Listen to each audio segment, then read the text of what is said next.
हम लोगों ने माननीय मुख्यमंत्री जी के नीतीश जी के नेतृत्व में हम लोगों ने कह सकते हैं कि हम लोगों ने वर्ल्ड रिकॉर्ड बनाने का काम किया है। 17 महीनों में जो देश में किसी सरकार ने नहीं किया उसको हमारी महागठबंधन सरकार ने करने का काम किया। लेकिन माननीय मुख्यमंत्री जी को आप सब लोगों को धन्यवाद देना चाहिए कि बिहार में 10 लाख सरकारी नौकरी और 10 लाख रोजगार की व्यवस्था कराएंगे। अपने बाप के पास से लाएगा, जेल से पैसा लाएगा, नौकरी बांटेगा और संभव है। माननीय मुख्यमंत्री जी ने कहा था कि नियोजित शिक्षकों को हम राजकीय कर्मी का भी दर्जा देने का काम करेंगे, उस काम को भी इन्होंने पूरा किया। रोजगार पर विशेष तौर पे हमने बोला था, हमने साइंटिफिक अध्ययन किया, रिक्त पदे हैं इतनी है, उसको हम लोग जो है भरने का काम करेंगे। 1,20,000 लोगों को नियुक्ति पत्र वितरण किया गया। तो हमारा समर्थन रहेगा, रोजगार बांटिए, नौकरी बांटिए, जो गांधी मैदान से आपने ऐलान किया था। इस देश की राजनीति में नेताओं में हर अच्छे काम में श्रेय लेने की होड़ लगी रहती है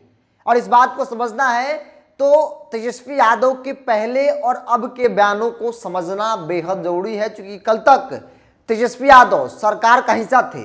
बेशक मुखिया नीतीश कुमार ही हो, लेकिन आज की तारीख में तेजस्वी यादव विपक्ष में बैठ गए हैं। ऐसे में तेजस्वी का मानना है कि जो रोजगार दी गई, जो नौकरियां बांटी गई, वो तेजस्वी यादव के कारण बिहार के लोगों को नौकरी जो है वो मिली है। हालांकि कल तक यही तेजस्वी यादव जब नियुक्ति पत्र बांटा जा रहा था तब नीतीश कुमार की खूब तारीफ करते थे और ये कहते थे कि नीतीश कुमार के नेतृत्व में यह सब संभव हुआ है, नीतीश कुमार ने किया है। पहले और अब के बयानों में क्या फर्क है, पूरे बयान को समझिए और आपकी क्या राय है, आप भी अपनी राय को कमेंट्स बॉक्स में रखिए। और बड़ी प्रसन्नता हो रही है मुझको और बड़ी खुशी की बात है कि माननीय मुख्यमंत्री जी ने जो इस गांधी मैदान, ऐतिहासिक मैदान से पिछले साल 15 अगस्त को जो कमिटमेंट किया था, जो प्रण लिया था कि बिहार में 10 लाख सरकारी नौकरी और 10 लाख रोजगार की व्यवस्था कराएंगे, उसको हम लोग पूरा करते चले जा रहे हैं। और आज ऐतिहासिक दिन है। हम लोगों ने, बिहार सरकार ने माननीय मुख्यमंत्री जी के नीतीश जी के नेतृत्व में हम लोगों ने कह सकते हैं कि हम लोगों ने वर्ल्ड रिकॉर्ड बनाने का काम किया है। वर्ल्ड रिकॉर्ड कोई सरकार आज तक देश में तो छोड़िए, दुनिया में नहीं हुआ कि 70 दिनों के अंदर 2 लाख से ज्यादा एक ही डिपार्टमेंट के शिक्षकों को 2 लाख से ज्यादा नियुक्ति पत्र वितरण करने का काम किया गया।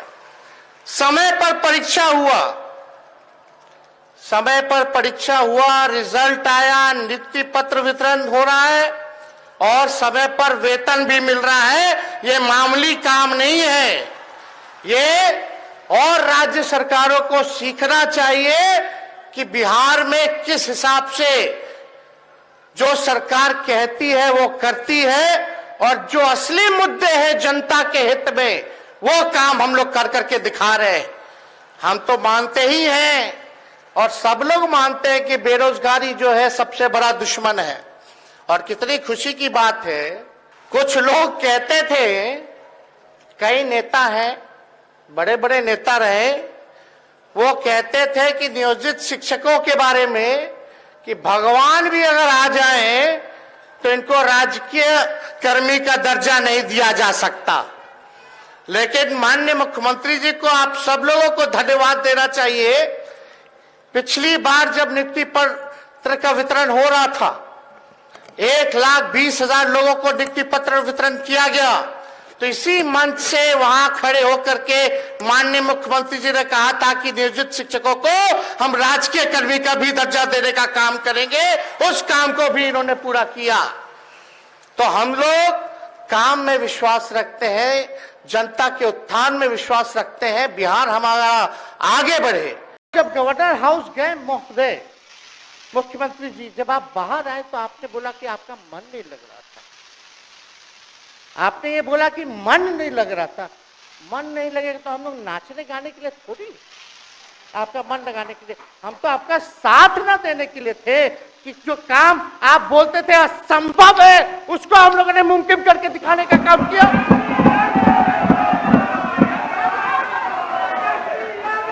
आपने 2020 के चुनाव में क्या कहा था?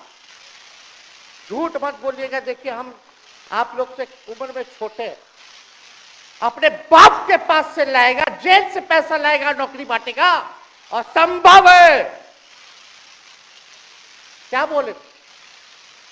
और हमने उस समय चुनाव के दौरान रोजगार पर विशेष तौर पे हमने बोला था, हमने साइंटिफिक अध्ययन किया, रिक्त पदें हैं इतनी इतनी है, उसको हम लोग जो है भरने का काम करेंगे।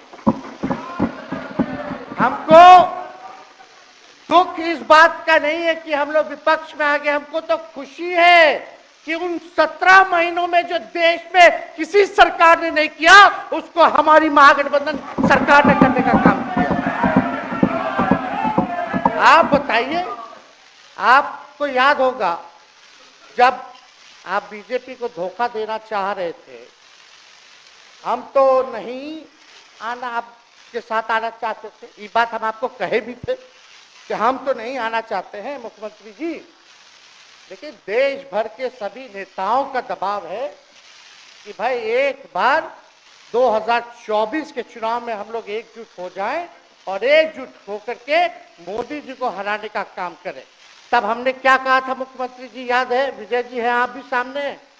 हम कहते मुख्यमंत्री जी, हम सरकार में नहीं आएंगे, हम बाहर रह करके आपको समर्थन देंगे और आपके सरकार को कोई खतरा नहीं होगा, आप चलाइए सरकार, निफिक्र होकर के चलाइए, क्योंकि हम लोगों का भी लक्ष्य है कि भाजपा को देश से भगाने का काम करे। उस सांप्रदायिक शक्तियों को, जो विचारधारा है, जो समाज में जहर बोने का काम करती है, उसको हम लोग भगाने का काम करें।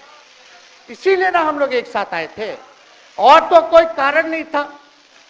अब हम को बताना हम नहीं चाहते हैं कि दशरथ तो नहीं चाहते थे राम वनवास जाए, लेकिन कैकेयी जरूर चाहती थी कि राम जो है वनवास चले जाएं।